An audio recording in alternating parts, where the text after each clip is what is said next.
तातीरू मिलिला आश्वस्ति। कालबैशाखी रे थंडा हैला ओडिशा। आसंता 24 घंटा रे पुणी वर्षा।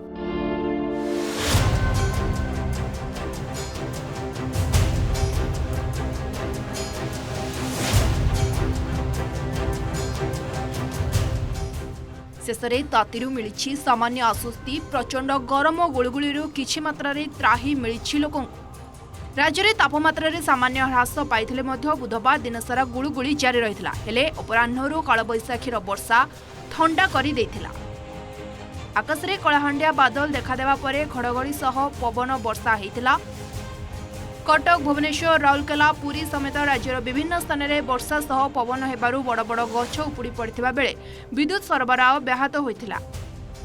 आंचलिक पाणीपाग विज्ञान केन्द्रर सूचना अनुसार बुधवार सतर सहरर तापमात्रा 40 डिग्री उपरे रहिथिला।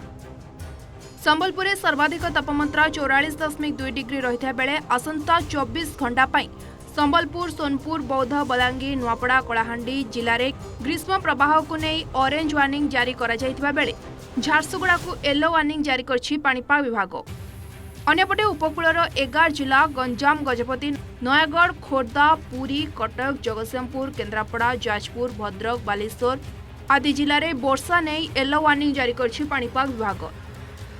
एपटे उपकूल आभ्यंतरीण ओडिशार कटक, जगतसिंहपुर, केन्द्रापड़ा, जाजपुर, भद्रक, बालेश्वर, मयूरभंज, केन्दुझर एई 8टी जिले में वज्रपात सह वर्षा संभावना को नहीं ऑरेंज अलर्ट जारी करछि पाणीपाग विभाग। आसंता 29 और 30 तारीख में प्रबल वर्षा संभावना थिबा बेले 2 तारीख जाए राज्यव्यापी कालबैशाखी जारी रहिबो बोली पाणीपाग विभाग पूर्वानुमान करिछि।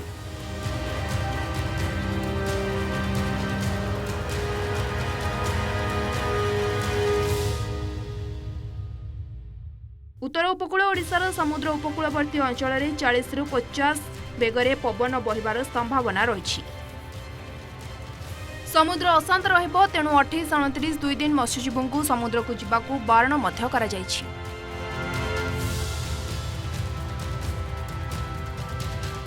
Bureau report, OTV digital.